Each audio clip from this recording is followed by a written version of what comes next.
Can you be my friend for just one day? That's all he said. Just one sentence, small and human, spoken by a boy who had run out of every other way to ask for help.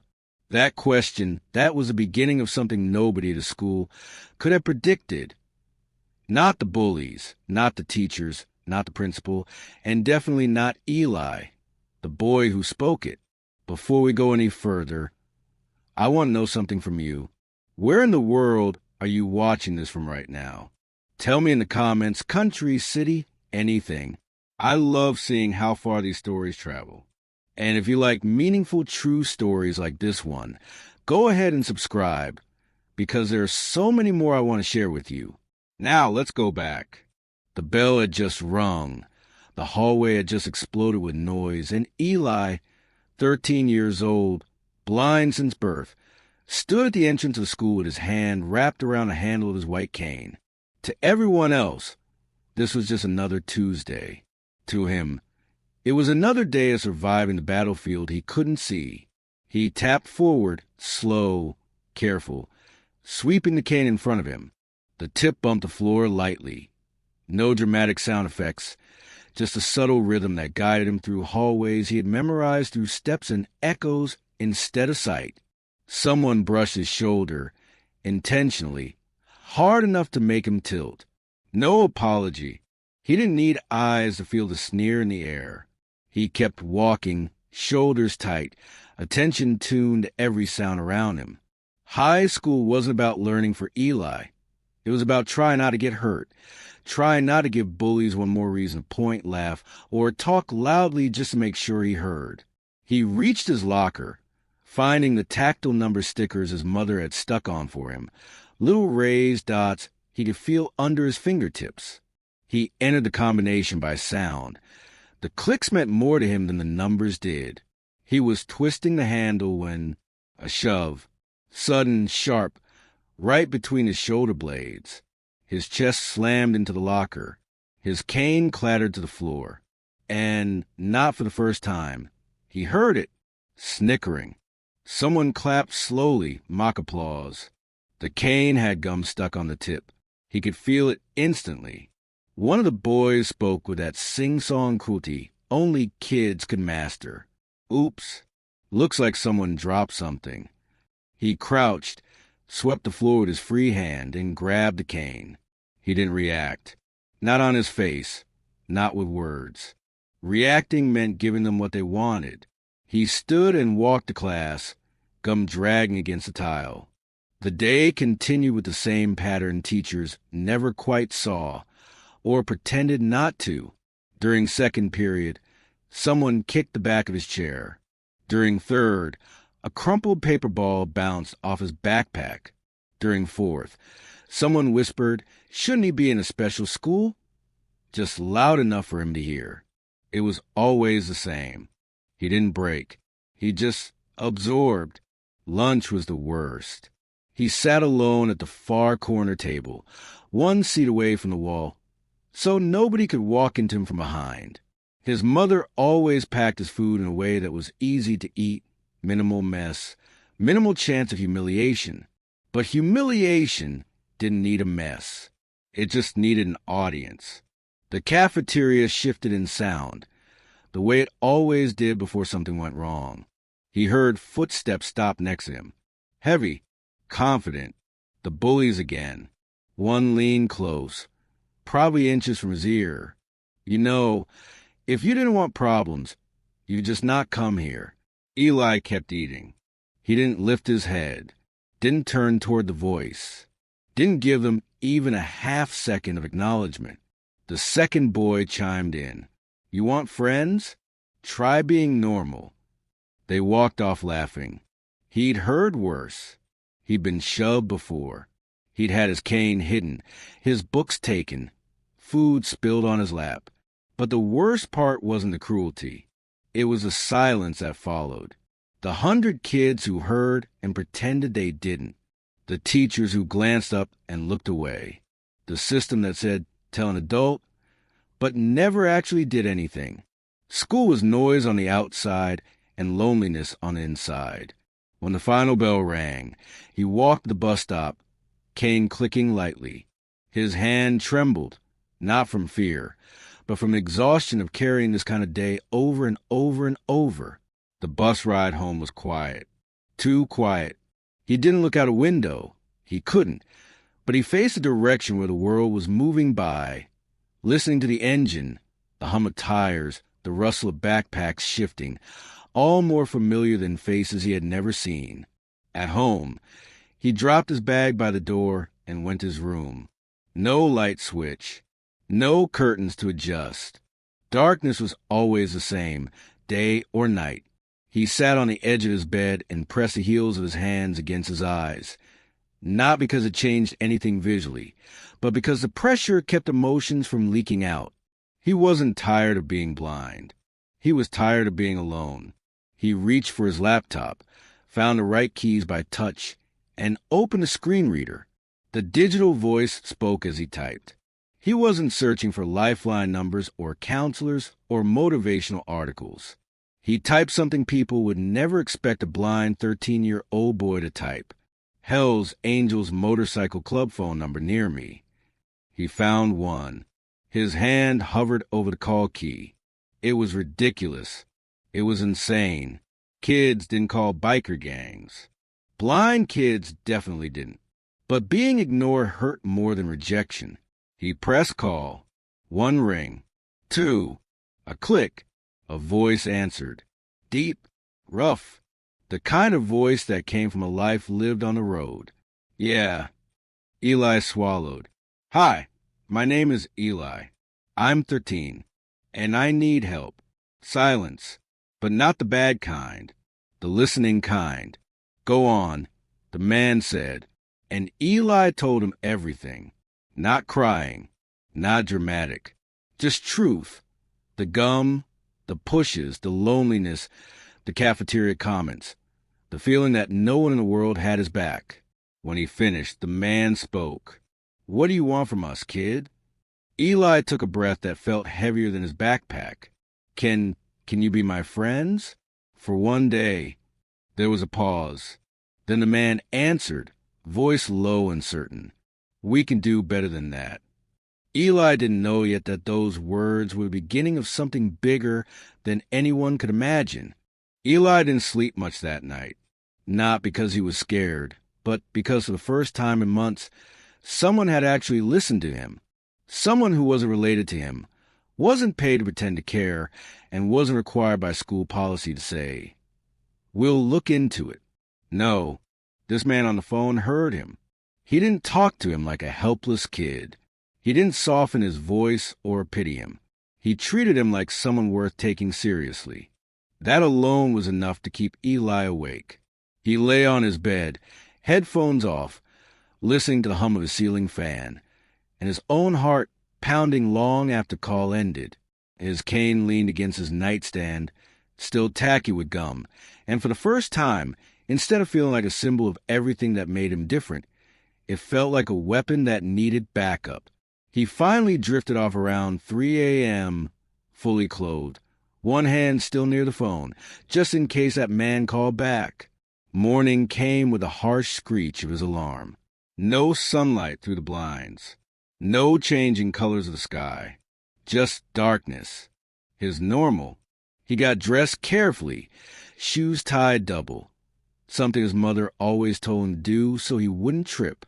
She was in the kitchen, humming to herself, making breakfast. Rough night? She asked gently as he sat down. He forced a smile. She didn't need more worry on her plate. It's school. You know. She sighed, long, tired, helpless. She wanted to believe the school had it under control. She wanted to believe administrators were doing something when she complained. But deep down, she knew what Eli knew. If schools could always fix bullying, the world would look completely different. He finished breakfast, slung his backpack onto his shoulder, and grabbed his cane. His mother's hand brushed his arm lightly. You'll be okay today, she whispered. He didn't answer, because hope was hard when you never saw results. He stepped outside, the morning air cool against his face, and walked to the bus stop. The bus arrived with a loud diesel sigh. its doors folding open like a slow exhale. Eli stepped on, counting the steps automatically, gripping the railing. He heard the other kids laughing, dropping into seats, opening soda cans way too early in the morning. Every school bus in the world sounded the same. He sat alone. He always sat alone. Until today. But he didn't know yet that things were already in motion. The school day began the way it always did. Crowded hallways, lockers slamming, kids laughing too loudly at jokes that weren't funny. Eli tapped cautiously through the swarm of bodies, radio static of conversations swirling around him. Someone pushed him again yesterday. Why does he even come here? He's weird. Words always traveled faster than footsteps. It didn't take long before he heard familiar laughter. The bullies. His shoulders tightened instinctively. He kept walking, jaw clenched, ignoring the knot in his stomach. They stopped in front of him. Great. The tall one spoke first, voice syrupy sweet and cruel beneath the sugar. Morning. Buddy, you sleep good? I know I did. The other snorted. Hey, maybe we should just help him get a class.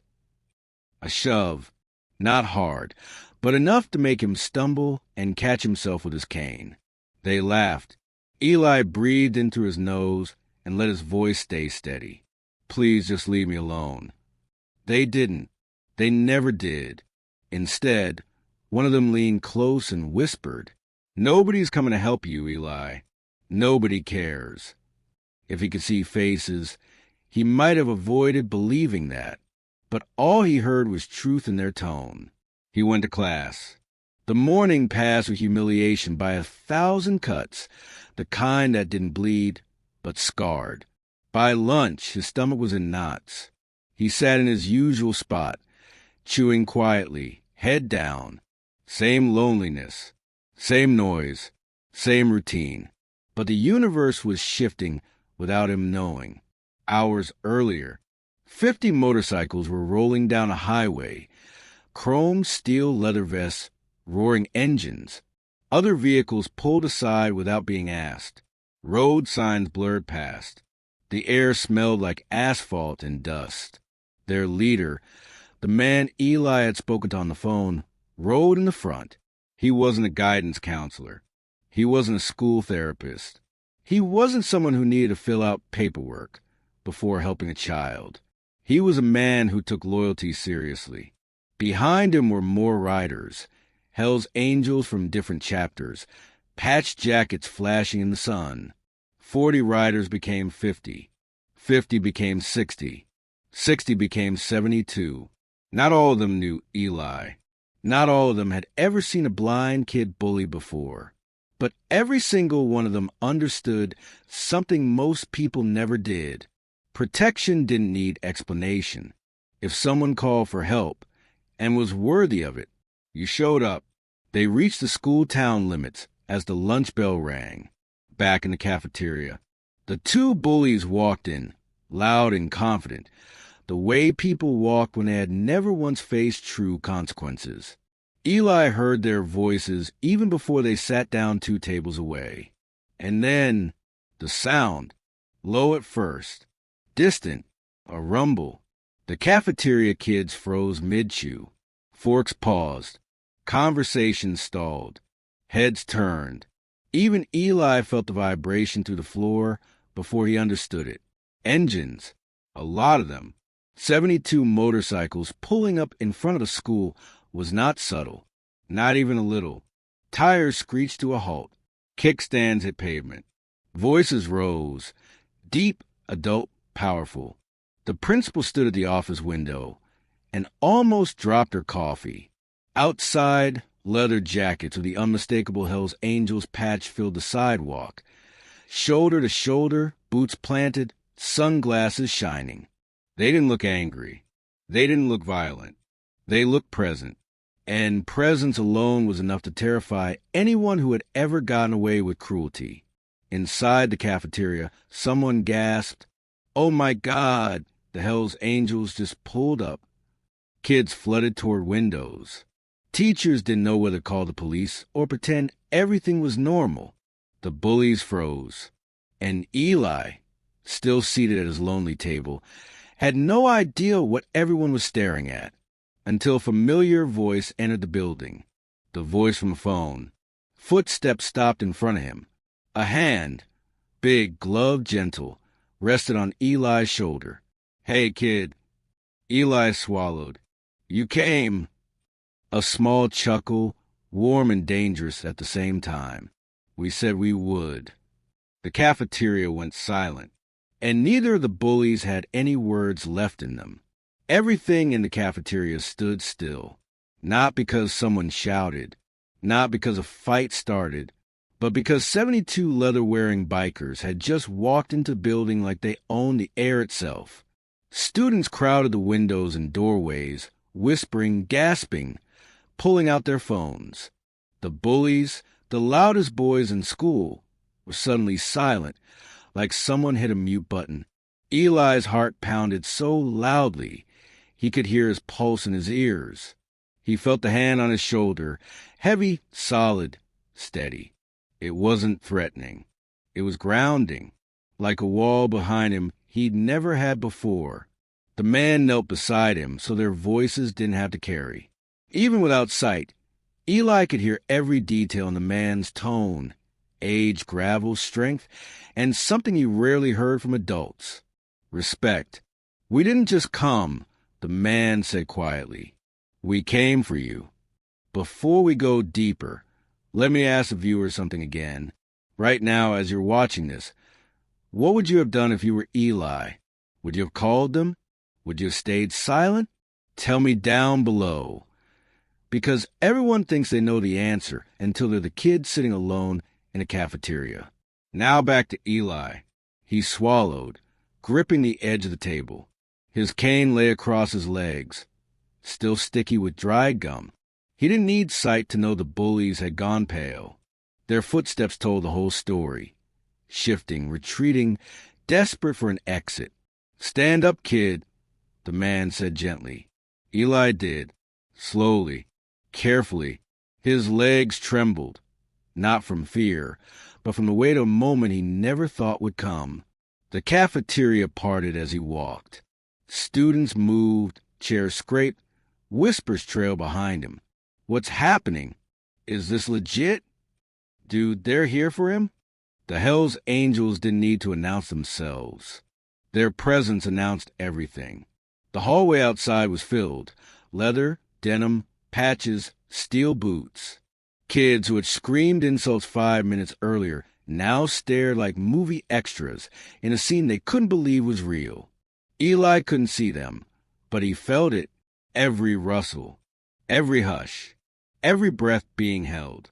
The man who'd answered the phone, Broadway, that was his road name, kept a hand hovering near Eli's shoulder, not guiding, just there. "You okay?" Broadway asked quietly. Eli nodded, just taking it in. Broadway gave a low, warm chuckle. "Yeah, it's a lot." They walked toward the cafeteria doors, and suddenly the second bully, not the brave one, the shadow one, blurted out, "Hey, we didn't do anything." Broadway paused, turned his head, said nothing. Nothing was needed. Silence could be louder than shouting. And right then, that silence told those bullies that they were finally seeing the consequences of treating a kid like prey. Eli heard one of them swallow. Hard. Outside the cafeteria, the principal stood waiting, flanked by 2 teachers. She was trying to look authoritative, but the tremble in her voice ruined the effect. "Sirs, you can't just come in." Broadway didn't raise his voice, didn't puff up, didn't threaten. He just spoke with calm control. "We're here because a boy asked for help. Something your building didn't give him." The principal blinked so hard Eli could practically hear her eyelashes. "Well, we are dealing with the issue." "No," Broadway replied. "You're reacting to the consequences. There's a difference." A few of the teachers who had ignored Eli looked down at the floor. Broadway turned to Eli. Where's your locker? Eli pointed with his cane. He didn't know exactly why Broadway wanted to see it, but the angels moved as a group. They walked like soldiers, not in step but in purpose. Students pressed against the walls as they passed. Some were terrified. Some were awestruck. Some were embarrassed, suddenly aware of the silence they'd chosen in the months before this moment. They reached Eli's locker. Broadway crouched and examined the metal surface. Eli heard the subtle scrape of fingers over the dents he couldn't see. Chips and paint, scratches from backpacks being slammed into it. This didn't happen in one day, Broadway said. No one corrected him, because there was nothing to correct. A math teacher finally stepped forward, voice tight. We do our best to maintain the safety of all our students. Broadway cut him off with a smile Eli could hear. If this is safe, I'd hate to see neglect. Another biker spoke from behind them, one with a low voice that sounded like worn engine parts. Kid deserves better. That was the truth in its simplest form. The principal exhaled sharply, trying to regain control. Well, we can handle disciplinary measures internally. No, Broadway said calmly. Not this time. Then Broadway did something Eli never expected. He gestured to Eli. Kid, tell them what you told us. Eli froze. His throat tightened. Talking to strangers was hard enough. Talking about being bullied in front of the people who ignored it. But then, one biker leaned in and whispered, We got you. You're not alone. Nobody had ever said that to him before. Eli opened his mouth, paused, and then just spoke. Quietly at first. I just wanted to feel safe coming to school. I just wanted someone to sit with at lunch. I just wanted to walk down the hallway without being shoved, or having gum stuck to my cane, or being laughed at when I couldn't find something I dropped. He heard someone sniff, maybe a student, maybe a teacher. Didn't matter. He continued. I told teachers. I told the office. Nothing changed. Not really. And yesterday, I was just tired. So I called someone who I thought might actually listen. Broadway nodded slowly. And here we are. The principal's voice went small. We didn't know it was this bad. Broadway straightened to full height. That's the problem. Silence. The kind people remember for life. Then Broadway said what no administrator was prepared for. We'll be back. The school staff froze. Not a threat. Not a promise of violence. A statement of accountability. The kind schools claim exist but rarely enforce. Broadway turned to Eli. Let's walk. Eli followed. Students watched like he was walking a red carpet with an army of protectors. Some clapped quietly. Some whispered apologies under their breath. Some stared at the floor, ashamed of their own silence. Eli didn't need to see faces. He felt the shift. The world sounded different when someone finally stood behind you. As they reached the main entrance, Broadway lowered his voice again. We ride with honor. And that means something. You asked us to be your friends for a day. A pause. Kid, that day isn't over yet. Outside, 70 engines roared to life at once. And every bully in that school realized something. Some kids walk alone. Eli didn't anymore. The engines outside the school were still rumbling when the front doors opened and the Hells Angels stepped out with Eli in their middle. Not behind them, not being protected from the outside world, but walking among them like he finally belonged somewhere. Students were pressed against windows, some filming, some whispering, some shocked into silence. The bullies had vanished into the crowd, suddenly insignificant in a world that finally pushed back.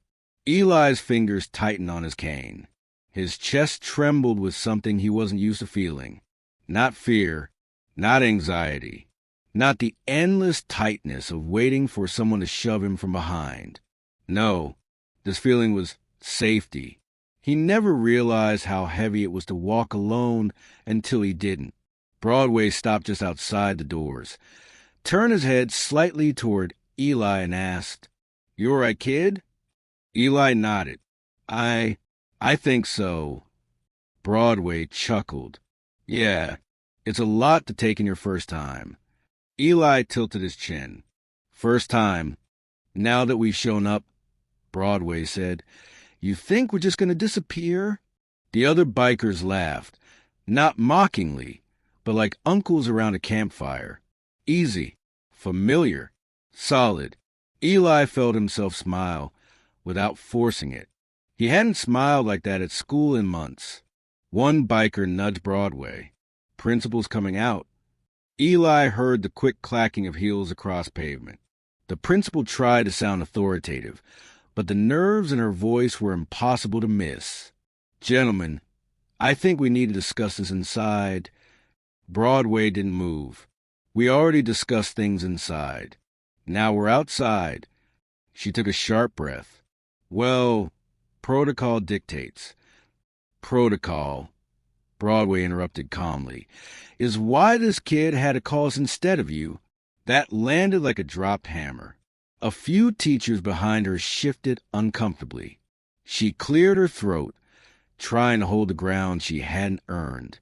"We didn't know the situation was this severe." "Yes," Broadway said.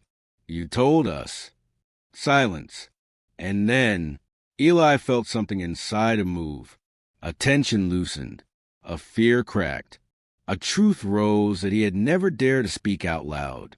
"People knew," Eli said quietly. Everyone stopped. Even the bikers looked his way, not shocked that he spoke, but proud. He took a shaky breath. Teachers saw. Students saw. People heard what they said to me. But nothing really changed.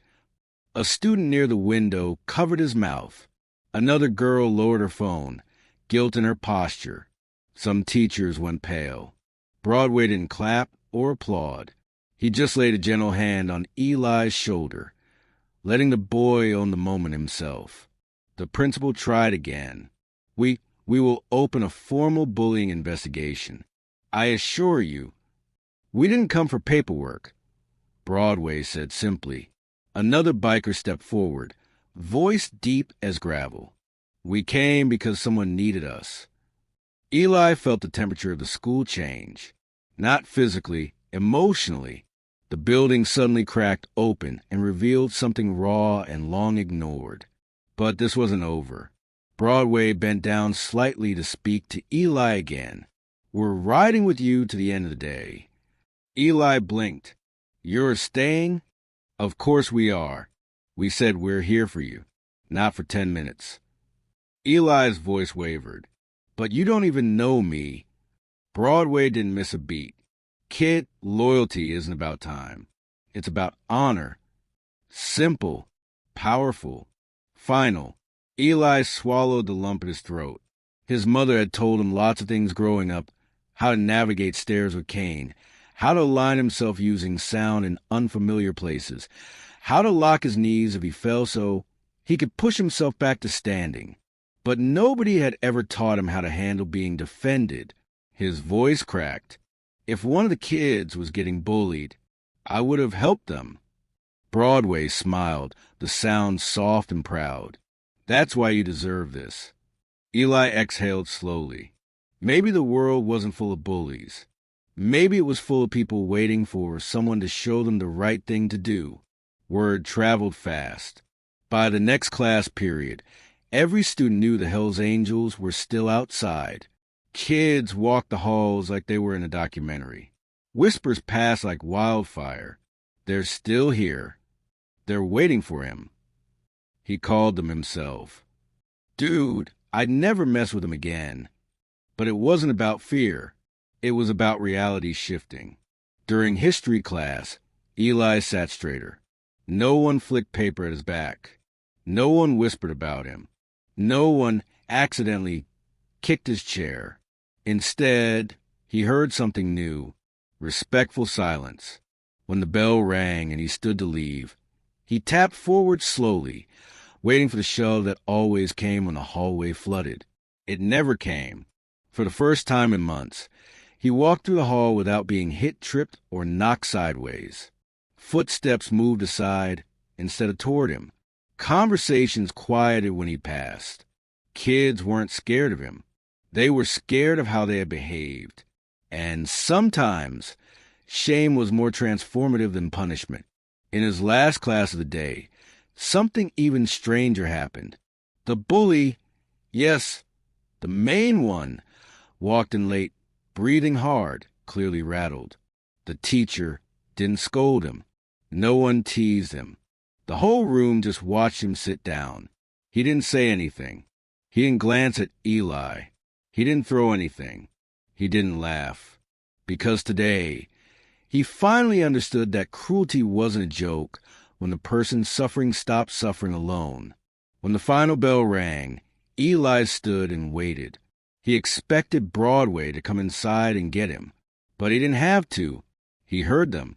Dozens of engines roaring to life outside the school in unison. The sound vibrated through the lockers, the floor, the windows. Every student froze mid-step.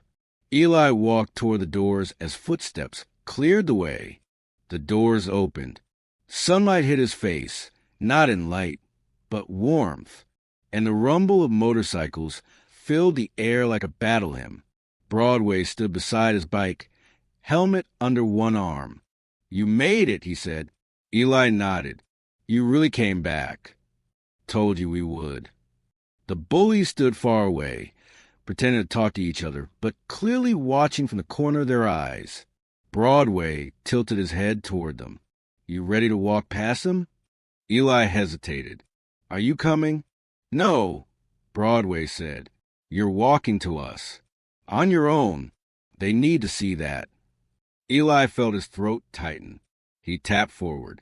One step, another, and another. No one stuck out a foot to trip him. No one sneered. No one whispered. He walked the length of the sidewalk alone, but he wasn't alone. Broadway leaned in as he reached the first bike. "That," he said, "is what courage looks like." Eli exhaled shakily. "Did I do good?" "You did right," Broadway corrected. "Good is easy. Right is hard." The engines fired again. Students covered their ears. And for the first time in his life, Eli felt louder than the world. The roar of engines didn't stop immediately. They revved in rhythm, like a drum corps made of steel and thunder.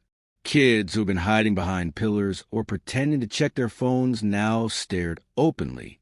There was no pretending this wasn't happening. A blind kid had walked out of school flanked by Hell's Angels like a soldier returning home. Broadway swung a leg over his bike and leaned one arm on the handlebars. "We're taking you home." Eli tilted his head. "All of you?" Broadway shrugged like this was the most normal thing in the world. "Kid, we don't do halfway." One biker shouted from the back. "Kick it." The engines roared again, and Eli had to laugh. It was too big, too absurd, too unbelievable to process all at once. If he told someone this happened, nobody would believe him. Except hundreds of students have filmed it. Except half the school saw it through the windows. Except no one could deny what blind eyes had never seen, but never needed to. Broadway tapped Eli's shoulder gently. "You riding with me?" Eli slid a hand along the side of the bike, figuring out where the seat was. Broadway guided him up, steadying him over the exhaust pipe, careful not to let him burn himself. Once he settled, Broadway clipped an extra strap across Eli's waist. Not because he didn't trust him, but because he wanted him safe. "You ever been on a motorcycle before?" Eli shook his head. "Never even touched one." Broadway's grin was audible. "Well, that changes today." Bikers laughed softly. Engines dropped to a rumble. The smell of fuel and asphalt filled the air like a movie scene coming to life. Eli's cane rested across his lap. Broadway took his left hand and placed it around his waist. "Hold on, kid." And then they pulled out. The engines climbed, vibrating through Eli's ribs. The wind snapped against his jacket. He felt the school shrinking behind them. He couldn't see the students staring, mouths open, but he felt it. The road hummed beneath the tires. Eli leaned forward slightly. "It's faster than I thought." "That's just first gear," Broadway chuckled. The bikes formed tight formation around them, the kind of formation soldiers or wolves move in. Protective, controlled, unmistakably intimidating. On a normal day, cars would shove past, honk, cut lanes. Not today. Every vehicle slowed. Drivers stared. Nobody got impatient. Nobody pushed. Nobody challenged 60 years of leather and steel and brotherhood carving a path down a suburban street. Eli couldn't see the city rushing by, but he could hear the difference. Open space, then closed streets, then the echo bouncing off the buildings as they passed between tall walls. Kids on sidewalks cheered. Adults stepped out of doors, confused and impressed.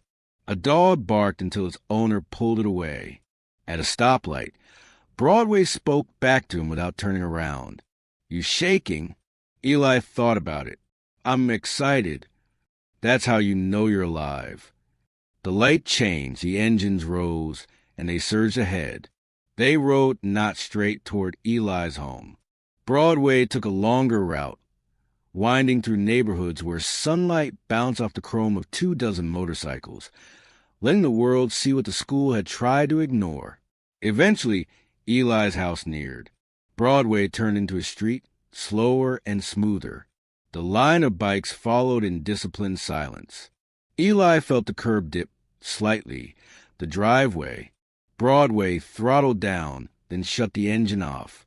One by one, the others followed, until the entire neighborhood could hear nothing but ticking exhaust metal cooling in the late afternoon. Eli's mother rushed out before a single biker could knock. She looked terrified at first.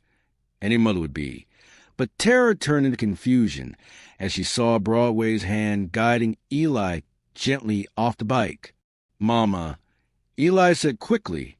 "They're with me." Broadway stepped forward. "Ma'am, I'm Broadway. Your boy called for help yesterday. We came." Her voice trembled. He called you?" "He did," Broadway said proudly. "Most grown men don't ask for help when they need it. Your son did. Shows character." Eli's mother covered her mouth, overwhelmed. "He's been hurt for months," she whispered. "He never told me how bad it was. I feel like I failed him." Broadway shook his head. "No parent can stop every bad thing in life. But you raised a kid strong enough to fight back. That's everything." Her eyes filled. "Thank you, all of you." Another biker stepped forward, voice thick like gravel. "No need for thanks. Kid earned it." They weren't just being polite. They believed it. Eli stood beside Broadway, hands in pockets, rocking nervously on the balls of his shoes. "What happens now?" Broadway exhaled slowly. "Now we're going to talk inside." Eli froze. "Inside here?" "Yeah. We ain't leaving you alone to deal with the mess. School's going to call. People going to ask questions. Some folks will want to twist the story. You're not facing that by yourself." His mother nodded quickly and held the door open. "Please, all of you, come in." The bikers looked at each other. It was clear they had been welcomed into many homes, but rarely homes like this. Not wealthy, not powerful, not some fancy family hosting a charity dinner. Just a single mother in a small house with peeling paint, a mailbox leaning crooked, and a tree outside that dropped leaves faster than she could rake them. But they walked in like it was a palace. Inside, the living room told a story of survival. Second-hand furniture, homemade curtains, a small table with 2 place settings. The bikers removed jackets and gloves out of respect. One stood, because sitting would break the chair. Broadway and Eli sat on the couch. Eli's mother asked a question hanging in the air. "What did they do to my son?" Not angry, not hysterical, just ready to finally hear the truth. Eli swallowed. fingers curling around the couch cushion. They hit me, tripped me, knocked me down, called me names. Sometimes they'd take my cane and hide it. His mother covered her heart. Broadway didn't soften it, and the school ignored it. She closed her eyes in pain. Why didn't they protect him? Broadway leaned forward, elbows on his knees. Because systems don't protect individuals. People do. Silence. Eli exhaled slowly. I asked him, "Can you be my friend for just one day?" Broadway looked at him with absolute seriousness. "We're still here, aren't we?" Eli nodded. That single nod meant every fear he'd swallowed was finally being exhaled. Another biker asked Eli's mother, "School got a meeting policy?" She nodded. "They'll probably schedule one tomorrow." Broadway cracked his knuckles. "Then tomorrow we'll be there." Eli froze. "You're coming back?" Broadway looked almost offended. "Kid, loyalty ain't a cameo. We finish what we start." Eli sat back slowly, letting those words settle. For the first time in his life, tomorrow didn't feel scary. It felt waiting. Eli didn't sleep much that night. Not because he was scared, but because, for the first time in forever, his heart wasn't heavy. It was awake. Every sound in the house felt different. The ticking wall clock usually made him anxious during long nights. Now it sounded like a countdown to something good instead of something bad. His mother checked on him twice. "You okay, baby?" she whispered the second time. Eli nodded under the blanket. "Yeah, I'm actually okay." She kissed his forehead and let him rest. But how could he sleep? Tomorrow, he wasn't walking into that school alone. He wouldn't be holding his cane like a shield or counting lockers while waiting for the familiar shove from behind. For the first time, he was walking into school as someone seen. Morning arrived fast. Too fast. His alarm beeped, and Eli sat up, feet touching the cool floor. He folded his blanket neatly, pulled on his jeans, and listened for his mother's movements in the kitchen. She was humming. She never hummed on school mornings. The smell of pancakes drifted into his room. Real pancakes, not frozen ones. She'd even turned on the cheap electric griddle she kept hidden under a cabinet for special occasions. Eli walked toward the kitchen using his hand on the wall for guidance. "You made breakfast?" His mother turned, wiping her hands. "You deserve a good day today." He sat down, cutting into the pancake carefully. Syrup pooled around the edges. He couldn't see it, but he could taste the difference. Warm, fresh, real. Halfway through the meal, his mother's phone buzzed. She checked the screen and sighed. "It's the school. They want us in the office at 8. Eli swallowed hard. "They're going to try to make this complicated." His mother nodded slowly. "They want to do what institutions always do, control the narrative." The front door knocked 3 times. Not loud, not polite, just confident. Eli froze. His mother stepped to the door and opened it. Leather vests, heavy boots on the porch, the scent of engine oil and road dust, the sound of several engines idling on the street outside. Broadway stepped in, voice low. "We're ready when you are." Eli grinned despite himself. His mother shook her head, half worried, half impressed. "This is too much." "No, ma'am," Broadway replied. "It's exactly enough." Another biker leaned against the doorway, thumbs hooked in his belt. "We already talked this morning. School wants to make sure this doesn't go viral. Too late for that. Videos are everywhere." Eli blinked. "People are talking about it." A biker let out a short laugh. "Kid, half the internet is arguing whether we're heroes or the apocalypse." Broadway smirked. "Either way, they're paying attention." Eli grabbed his backpack.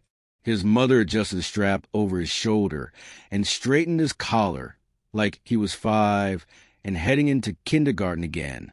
"You call me if I need to come down." Broadway answered first. He won't need to. We got him. Eli nodded. Love you, Mom. Love you, too. Then they walked outside. The morning air was cool. Engines waited in the street, rumbling low like lions before the hunt. Neighbors stood on porches and roads, holding coffee mugs, filming with phones. Eli didn't see any of it, but he felt it. Broadway helped him onto the bike again, fastened the strap across his waist. You ready? Eli smiled. I've been ready my whole life. I just didn't know it. The engines rose together, 24 deep vibrations shaking the neighborhood pavement. Broadway pulled out first, the others forming a protective diamond around him as they rolled down the street toward the school. No one spoke on the ride in. They didn't have to. The roar was language. The formation was promise. Students were already gathering outside when the first bike turned onto school property. Word had spread. They're back. They're coming to the office. Oh my God, this is real. Phones lifted. Kids surged closer but stopped just short of the sidewalk, almost like they understood without being told. This space belonged to Eli right now. Broadway stopped the bike. The others parked in a wider circle facing outward, intimidating but controlled. Eli swung a leg off. Broadway steadied him with one hand. You walk in first. Eli swallowed. Alone? You're never alone, Broadway replied, but everyone else needs to see you walk. He nodded and tapped forward. The cane clicked once, twice. A few kids murmured. There he is. That's him. He doesn't even look scared. He wasn't. Not today. He navigated the walkway, hearing students shifting out his way. Backpacks rustled. Shoelaces scraped pavement. No one bumped him. The school doors opened. Inside, the secretary's voice trembled. He's here. Footsteps hurried. The principal appeared, trying to hold an expression of calm authority. Eli, thank you for coming. If you'll follow me. Broadway stepped in behind the boy, not touching him, just being present. The principal stiffened. I'm not sure the district allows. The district isn't here, Broadway replied mildly. We are. The principal swallowed. This meeting is for guardians only. Eli tilted his head. And adults who protected me count. The room went silent. The principal tried again, softer this time. Please, let's go inside. They entered a small conference room. The blinds were half closed. A counselor sat with a notepad. A school resource officer stood rigid in the corner, and another administrator sat near a laptop, already typing the official incident report. Eli's mother was already there. She rose instantly and hugged him. You did great getting here. He nodded and sat beside her. The principal folded her hands. Eli, we want to understand what happened. The videos circulating online, they don't capture the full context. Broadway leaned against the wall. They capture enough. The counselor, voice gentle, asked, Eli, can you describe how long this has been happening? Eli inhaled slowly. About 8 months. His mother flinched. She hadn't known the timeline. The administrator typed rapidly. And you reported it? Yes, Eli answered. Several times. And the school responded? Eli paused. That pause said everything. They said they'd look into it. But nothing changed. The administrator stopped typing. The school resource officer shifted his weight, uncomfortable. The counselor turned to the principal. Is that accurate? The principal straightened. We attempted to address the situation at several junctures, but without direct evidence. Broadway snorted. Funny, the bullies didn't need evidence to hurt him. Eli continued, voice quiet but clear. I wasn't asking for a perfect school. I just wanted one day where I wasn't knocked down. Silence. Even the air conditioner seemed to pause. The counselor's tone softened further. "What do you want now, Eli?" Eli considered it, then spoke. "I don't want revenge. I just want to be safe. And I want the kids who did this to understand that being blind doesn't make me weak. It just means I see differently." His mother wiped tears from her eyes. The principal exhaled. "I think we need to consider a behavioral contract for the students involved. Possibly suspension." Broadway stepped forward. "No, they need to face him, not get sent home to play video games." Eli nodded slowly. "I want a meeting with them. In this room. With us." His mother looked alarmed. "Are you sure?" "Yes, because someone needs to teach them what this feels like." The principal hesitated.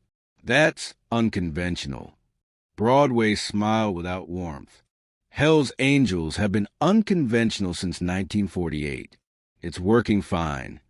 The principal looked at the school officer. The officer shrugged. "He has the right to request a mediated meeting." The principal looked back at Eli. "We'll call them out of class." Eli's grip tightened on his cane. This wasn't just surviving anymore. This was facing the world head on. And he was ready. The principal stepped out of the conference room to summon the boys. The door clicked shut behind her, and the silence she left behind pressed down like humidity before a storm.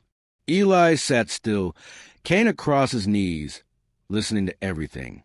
His mother breathing shallow and protective. The school resource officer shifting awkwardly. The faint hum of fluorescent lights overhead. And Broadway, steady as bedrock behind him. He didn't look nervous. He looked present, like he'd been to 1,000 rooms like this before and had never once backed down. Eli wasn't sure whether he drew strength from Broadway's calm or whether Broadway was calm, because Eli was finding his strength. Maybe both. His mother put her hand on Eli's arm. "You don't have to do this." Eli swallowed. "Yes, I do." She hesitated. "Why?" Eli turned his head toward where he last heard Broadway breathe. "Because if I don't face them, I'll always be walking away." Broadway's voice came low. Approving. Facing a fight is rare. Choosing one is courage. Eli wasn't choosing violence. He was choosing voice. Outside, footsteps approached. Teenagers. At least 3. Maybe 4. Broadway straightened. The school officer cleared his throat. Eli pictured the bullies rounding the corner, maybe cocky, maybe terrified, maybe ready to lie, maybe ready to blame others. He didn't know, but he was done being the target. The door opened. The bullies filed in, and even though Eli couldn't see their faces, he felt the tension. No footsteps dragged. No one slouched into a chair. They walked in stiff, shoulders tight, breaths too fast. They expected something big. They just didn't know what kind. One boy, the leader, sat opposite Eli. Eli could tell from the way the chair legs scraped fast, like he wanted to get his positioning over with. The principal closed the door behind them. Her voice was clipped, professional. "Thank you for coming. We need to have a restorative meeting with Eli today." One boy muttered under his breath. "Restorative?" Seriously. Broadway shifted just enough for the chair leather to creak. The room went silent. The principal sat, folding her hands on the table. "Eli has something he wants to say, and I expect all of you to listen." Eli didn't start immediately. He breathed. He felt the cane in his hands. He felt 8 months of swallowed pain sitting under his ribs like stones. He was finally ready to drop. Then he spoke. "I don't want an apology." The boys froze. Even the adults looked at each other. Eli continued, "Because apologies don't fix bruises, or stop trips in the hallway, or give me back days I spent being afraid to go to school." One boy shifted uncomfortably. Another let out a slow breath. Eli leaned in slightly. "I'm blind. You know that. And you decided that meant I wouldn't fight back. You thought that meant I wouldn't tell anyone. You thought it meant you'd never get caught. He paused. And you were right. I didn't fight back. I didn't tell anyone who would actually do something. I just took it. The leader scoffed softly. That's not our fault. Broadway took one slow step forward. Every chair in the room straightened at the sound. Eli didn't flinch. Maybe not, but what you did do was enjoy it. You hurt someone who already had enough to deal with. His mother squeezed his shoulder. Eli wasn't finished. When you took my cane and hit it, do you know what that feels like to someone like me? No answer. So he told them, it's like waking up underwater with no idea how much air is left. When I don't have my cane, I don't have a world. One boy exhaled shakily. The room stayed still. And when you shoved me in the hall, Eli continued, it wasn't just that you hurt me. It was that I never knew it was coming. I never even got the chance to brace myself. The principal looked away, ashamed. Eli tapped his cane once against the floor. I'm not here to make you afraid of me. I'm here so you understand what it feels like to be me. Broadway nodded slightly. Tell them the rest, he murmured. Eli inhaled. When I finally asked someone for help, they came. A flicker of fear went through the bullies, not because of the bikers, but because that sentence meant something undeniable. He wasn't alone anymore. Eli tilted his head toward where he heard the leader breathing.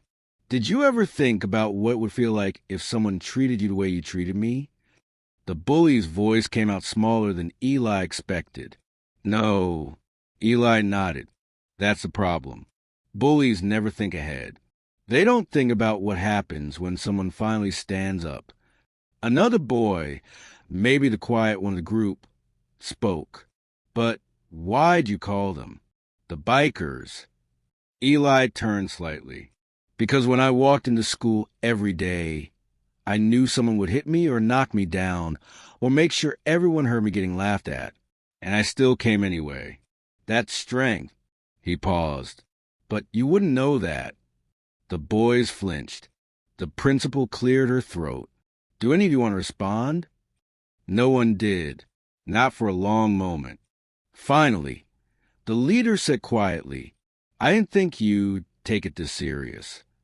Eli let out a small, humorless breath. Of course you didn't.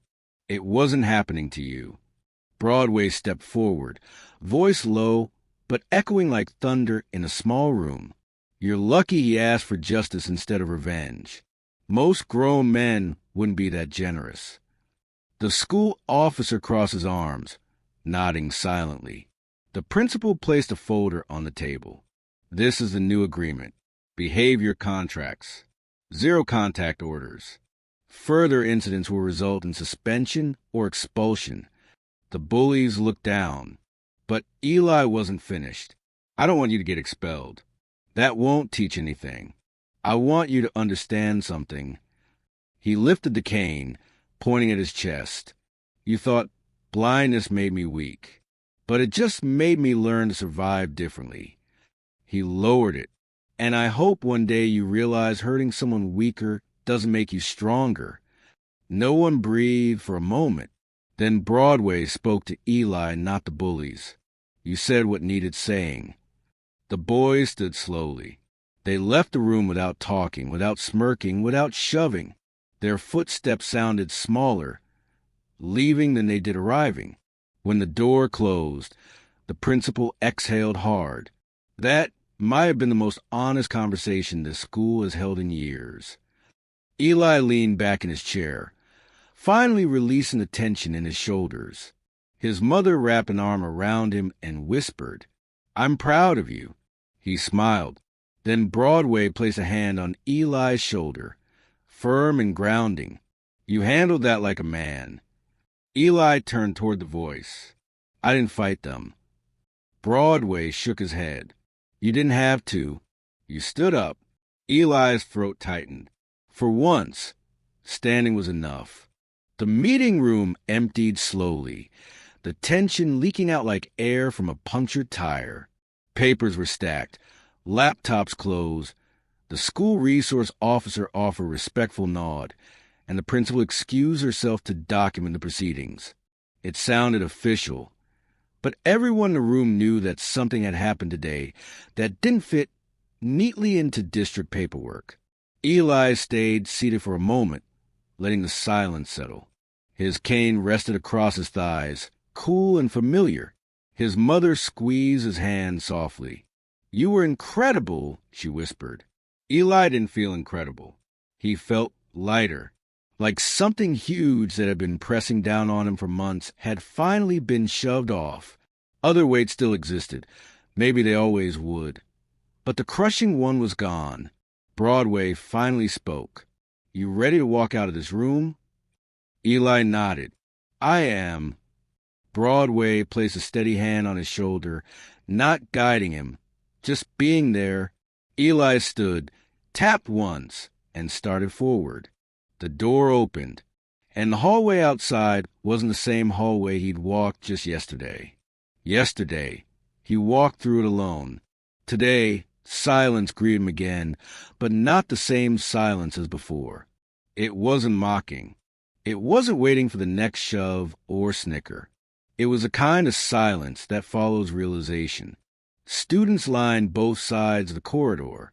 Hundreds of footsteps stood still, pressed back against lockers. Breath hitched and clothing rustled quietly. Some kids tried to look casual. Some shifted painfully, maybe embarrassed they'd watched for so long without stepping in. But no one blocked his path. No one bumped him. No one whispered. Broadway didn't speak either. Not yet. He understood that this moment belonged to Eli alone. Eli tapped forward, his cane clicking against the tile in perfect rhythm. With every tap, he could feel faces turning toward him, the hush of collective attention. He felt something he'd never felt at school before. Space. People were giving him space, not out of fear, but out of acknowledgement. Halfway down the hall, a voice rang out quietly. One of the students he'd never spoken to. "Hey, good job, Eli." It wasn't loud, not performative, just sincere. Others murmured, too. "Yeah, man, you handle that brave." Respect. Eli didn't know how to respond, so he did the only thing he could do. He kept walking. Broadway fell into step just behind him, silent but unmistakable.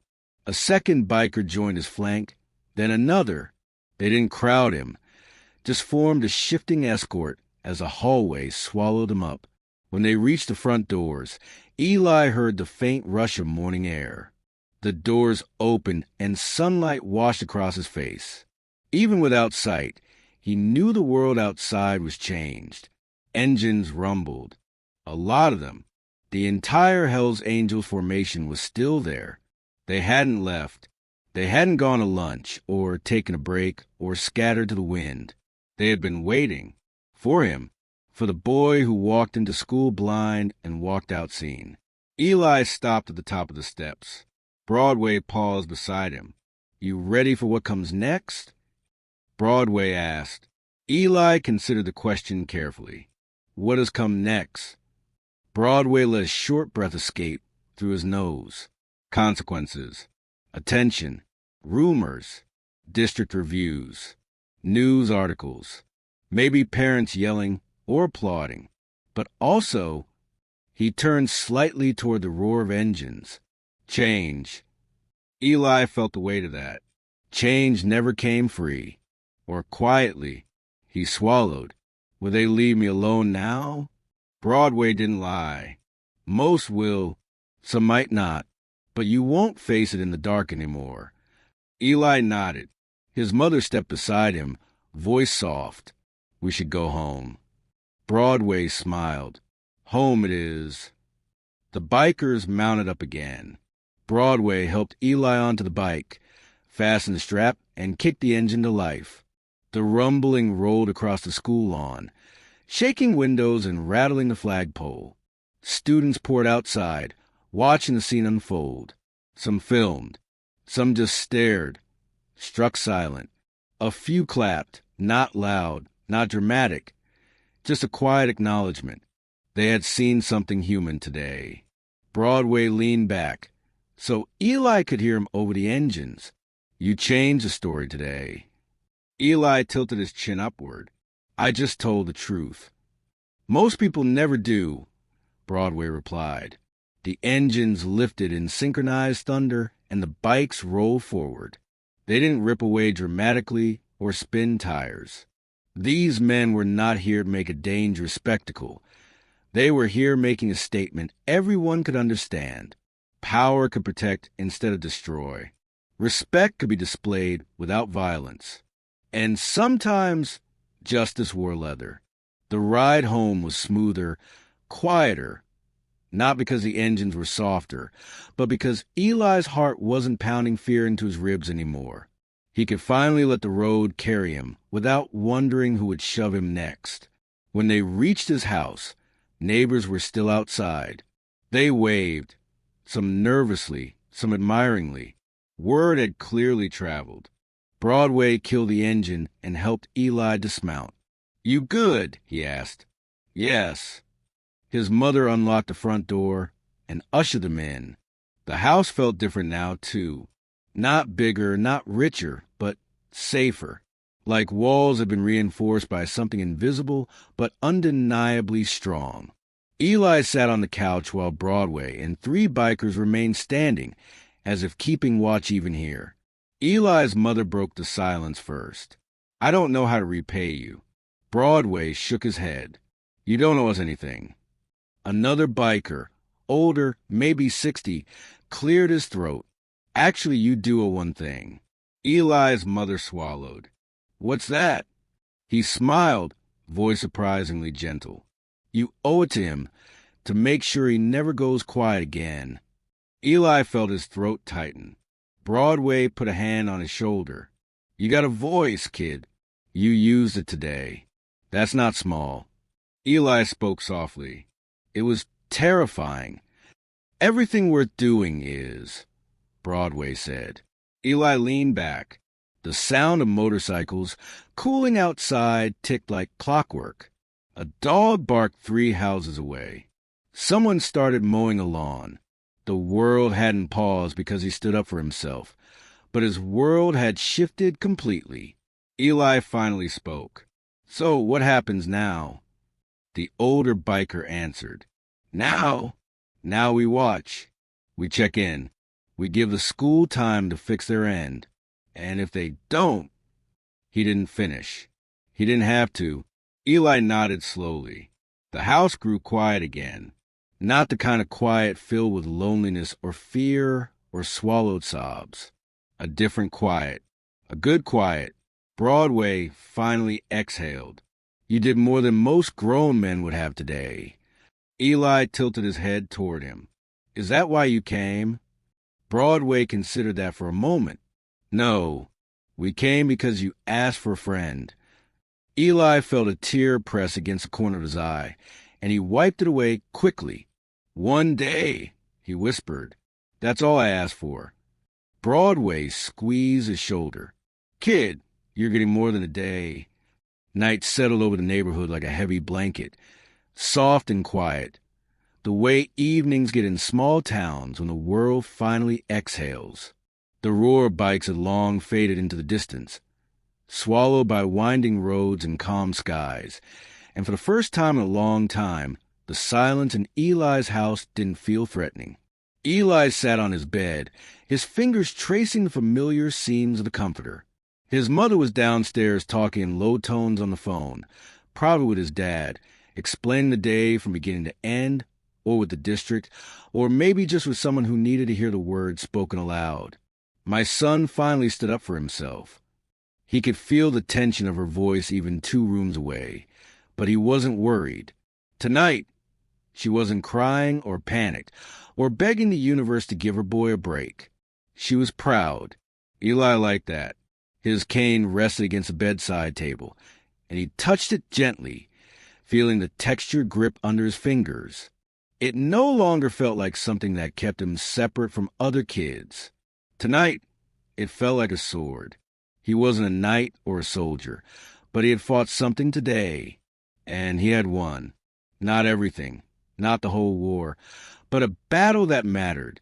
He took a slow breath, and the house settled around him, shifting in the wood, the air vents humming softly. He could even hear the faint hum of his mother's slippers pacing the kitchen tiles downstairs. Then, a knock. Not loud, not sharp, just respectful. 2 taps on his bedroom door. "Come in," Eli said. The door opened, and Broadway stepped inside, the floorboards creaking under his boots. He had returned unexpectedly, though Eli didn't hear any engines outside. "I didn't hear the bikes." "We parked a little ways down," Broadway said with a small smile. "Didn't want to make the neighbors uneasy at midnight." Eli nodded. "Mom's downstairs." "I know. Talked to her for a minute." Eli tilted his face toward him. "Everything okay?" Broadway sat on the edge of the bed, not too close, just enough that Eli could feel the shift in the mattress. "I want to tell you something before we roll out," he said. "Something I think matters." Eli straightened.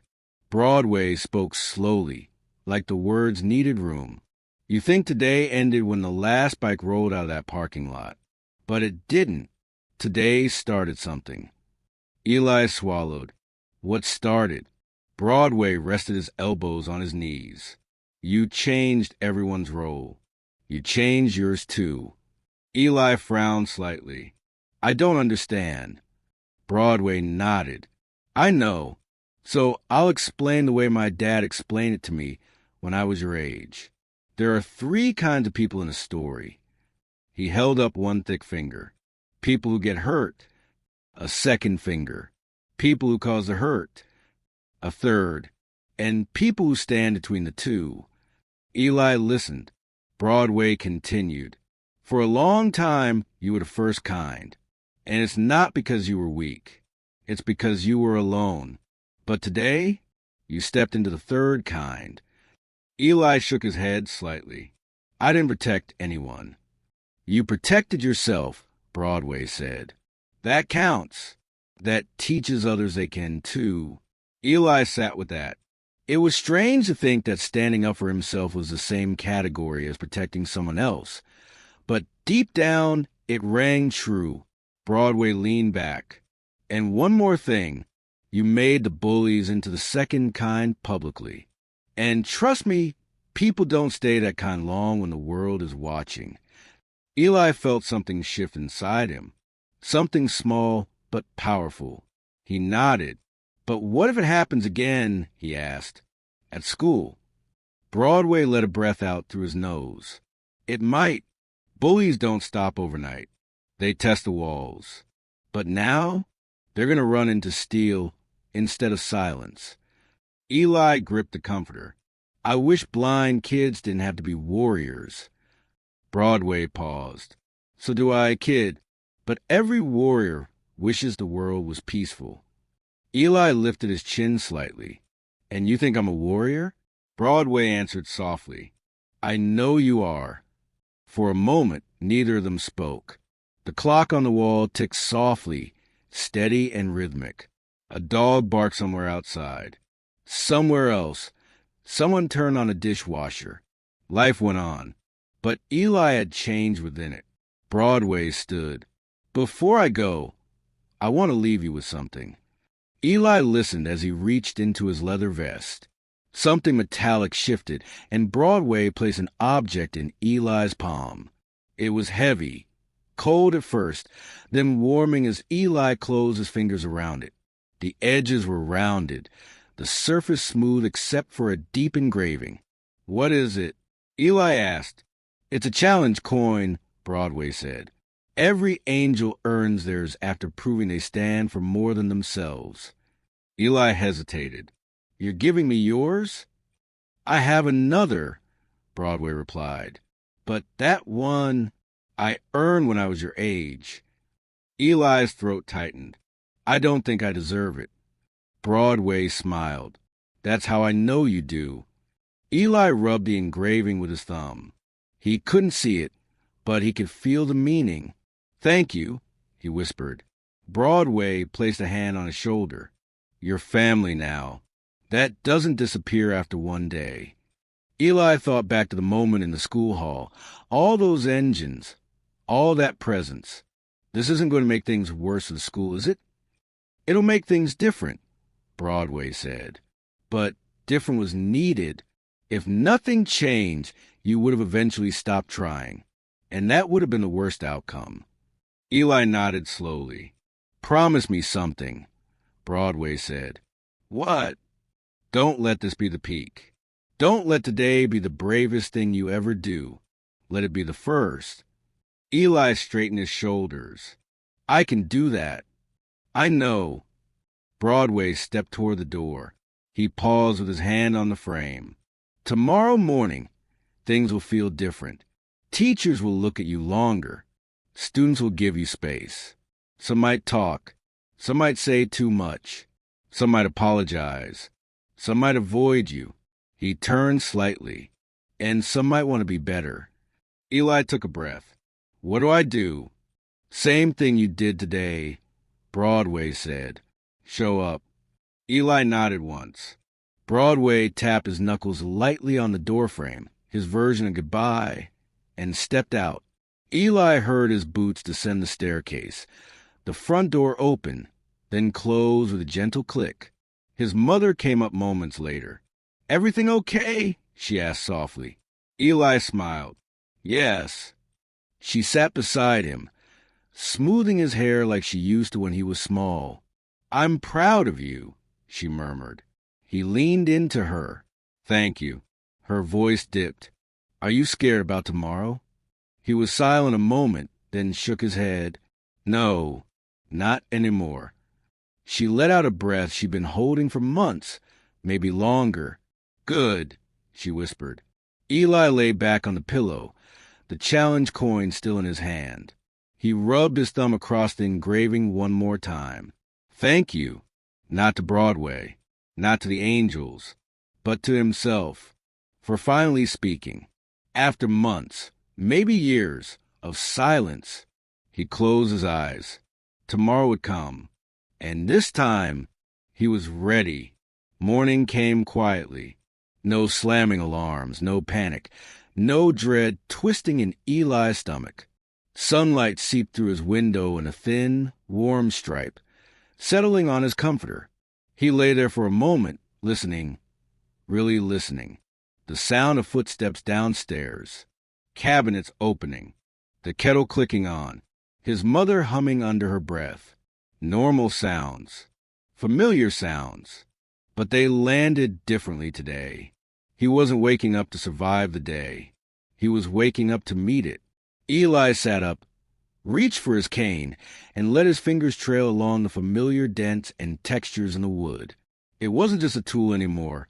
It was a witness. He dressed slowly, calmly, choosing clothes by the slight differences in stitching his mom had taught him long ago. Shirt, jeans, jacket. The challenge coin was still on his nightstand, and after a moment of hesitation, he slipped it into his pocket.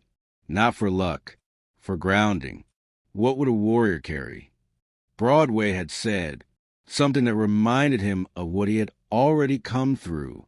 Downstairs, his mother turned as soon as she heard him tapping into the kitchen. Breakfast is ready, she said. First day back. He nodded.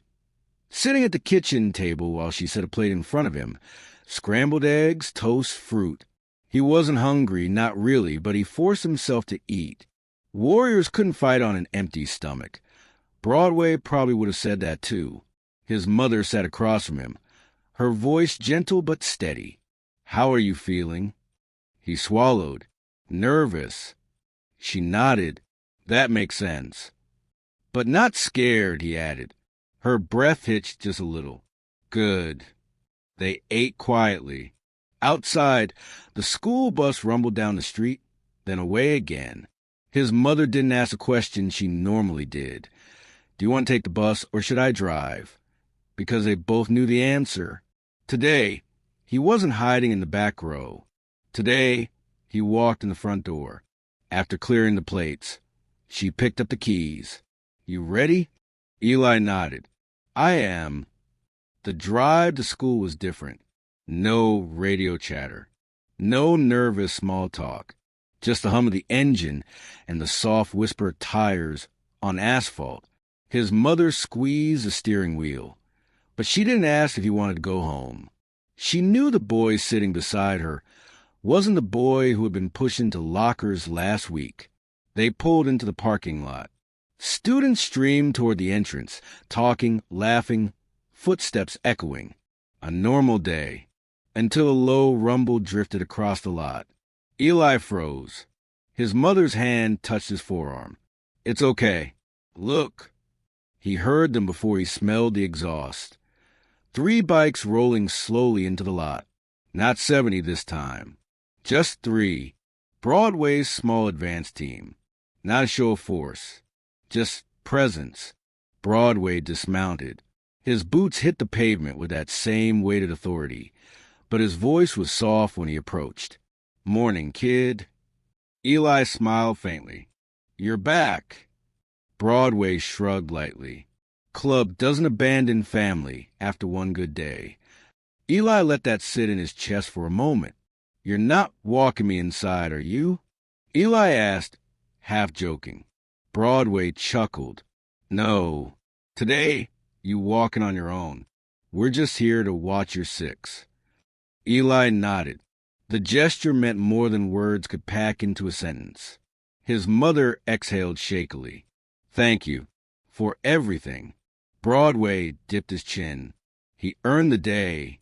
We're just making sure nobody tries to take it from him." Eli tightened his grip on his cane. "What happens after today?" Broadway answered simply. "After today, the world adjusts to the new rules." Eli tapped forward. The door slid open and he was inside. The hallway smelled of floor polish and mechanical pencil shavings and freshly opened lockers. He recognized the slight buzz of fluorescent lights and the chatter bouncing off tile. He also felt the pause. 100 conversations stuttered and hitched for half a second when he entered. People noticed. Eyes turned, not staring, just paying attention. A few footsteps approached. He heard the voice before he placed it. The principal. "Eli, good morning." "Good morning," he replied. Her tone was different. Less hurried, less distracted, more aware. "We have follow-up meetings scheduled over the next week. The district wants to conduct a review. I just want you to know that you won't need to retell everything 6 different times. We'll handle most of that." "Okay," Eli said. And Eli, "Yes." "We're glad you're here." He nodded and navigated toward his locker. The cane tapped lightly, steady, not searching frantically the way it sometimes did when his nerves flared.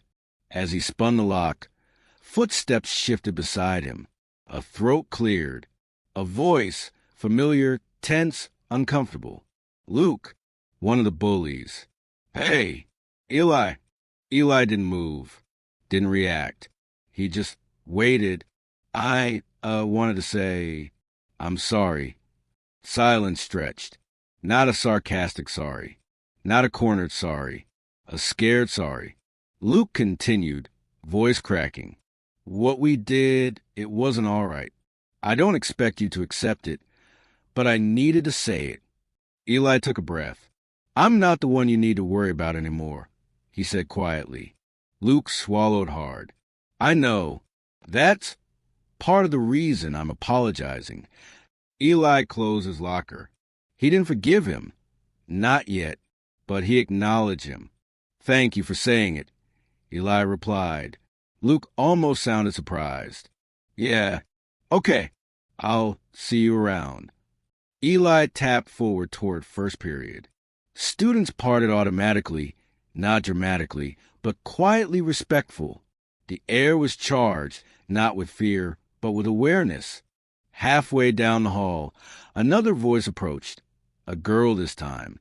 Softer. Nervous. "We're really proud of you," she whispered. Eli's step faltered. "Thank you," he said. She hurried off before he could say more. Inside the classroom, chairs scraped as kids shifted. The teacher cleared his throat. Good to have you back, Eli. Again, that weight in the room. Not pity. Recognition. His assigned seat was near the middle, not on the edge or back, not separated. He tapped until his cane found the chair leg, sat, and rested his hands on the desk.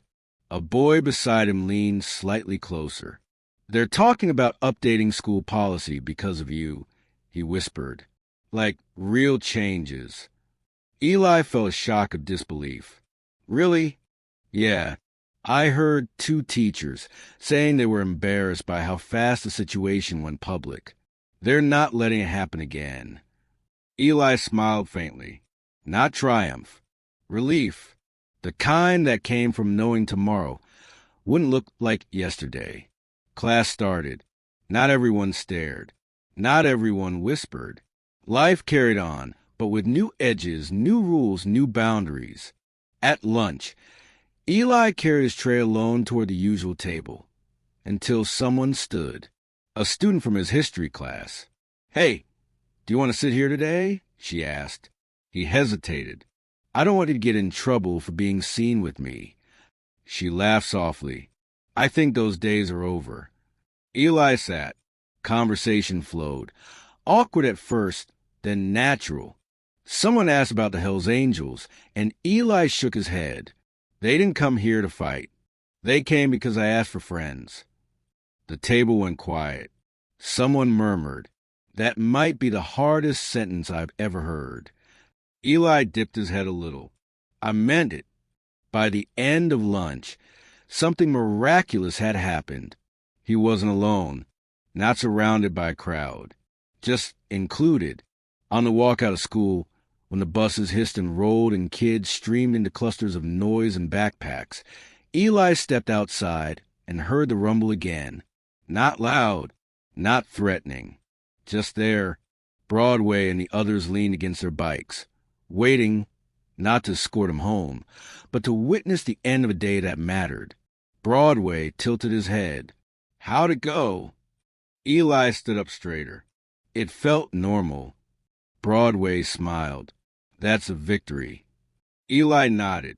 Broadway placed a hand on his shoulder, not heavy, not guiding, just present. The sun was warm, the air buzzing with life. And for the first time since starting this school, afternoon didn't feel like escape. It felt like progress. Broadway spoke, voice low. "You did today without us.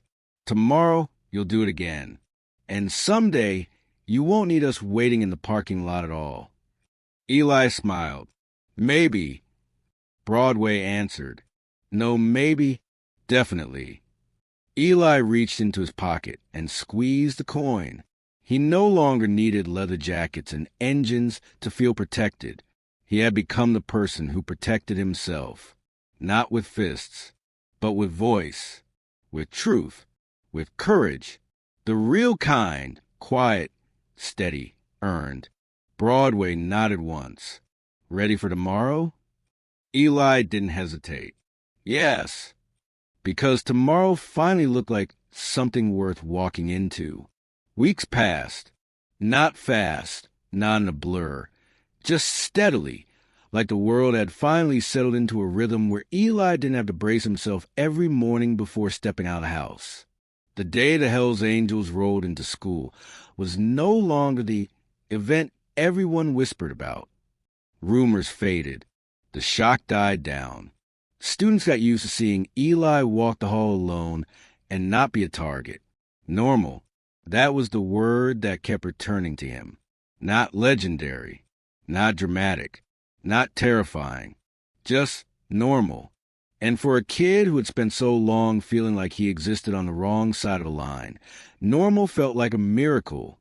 At first, everyone overcorrected. Teachers checked in too often. Hallway monitors looked like they were guarding a visiting diplomat. The principal met with him every 3 or 4 days. "Everything okay, Eli?" "Yes." "Anyone bothering you?" "No." It was appreciated, but draining. He wasn't made of glass. He didn't need a security detail or a clipboard to heal. But slowly, even that changed. A new bullying policy rolled out. Teachers went through training. Students sat through assemblies, not the boring scripted ones, but honest ones. One morning, someone in Eli's class raised their hand and said, "Why didn't anyone help him sooner?" And the room had no easy answer. That was the day things truly shifted. Not because rules changed, but because people finally asked the right question. Why did we see him until he was escorted by 70 motorcycles? By the third week, the hall stopped going silent when he passed. Students didn't freeze or stare anymore. He was just another kid pushing forward through math homework and cafeteria chatter and quizzes that came too fast after weekends. The bullies didn't disappear. They just became small, not physically, but in the way their power used to loom over him. Most avoided him. A few tried to apologize. One transferred schools quietly. The world corrected itself in the way sunlight straightens shadows. Eli didn't celebrate anyone's downfall. He didn't want revenge. He only wanted peace. And he had gotten it. The district's final meeting was strangely calm. His mother sat beside him in the conference room, but she wasn't tense this time. Neither was the principal. They talked about procedural improvements, not pain, about what the school was becoming, not what it had failed to be. "You were brave," the superintendent told him. Eli shook his head gently. "I was tired." She paused. "That's usually where bravery begins." Eli didn't argue. On the way out, in the lobby, a student holding paperwork said quietly, "Thank you for making things better for the next kid." Eli didn't have an answer for that, so he just nodded. Sometimes silence was the only appropriate reply. One Friday afternoon, Broadway came back. No engines shaking the pavement.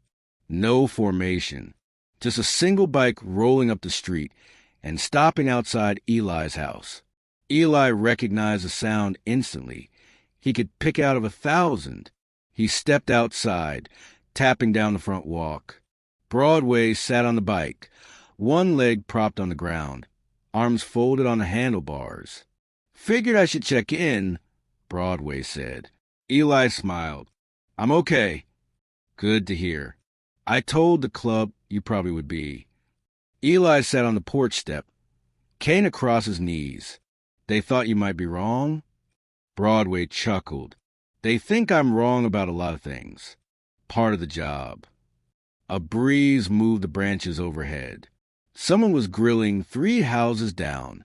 Kids shouted, playing basketball in the driveway. Normal. Broadway leaned back slightly. "You don't need us anymore."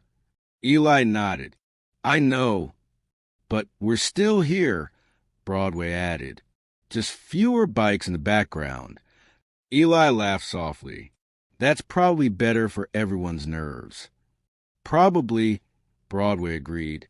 They sat in silence for a moment, comfortable, unstrained. Not mentor and student. Not protector and protected. 2 people who had stood in the same fight and survived it. Broadway reached into his pocket. "Got you something else." Eli tilted his face toward him, waiting. "It's another coin," Broadway said. "But this one isn't earned. It's given." Eli accepted it, fingers brushing the ridged edge, the smooth center. "What's engraved on it?" Broadway replied softly. "Speak once, and the world responds." Eli's throat tightened. "I didn't shout." "You didn't have to," Broadway said. "Some people roar quietly. Those are the ones everyone hears." Eli closed his fingers around the coin. "I used to think asking for help made me weak." Broadway shook his head. "No, pretending you don't need help makes you weak. Asking makes you honest." Eli absorbed that. Broadway continued. "And the best part?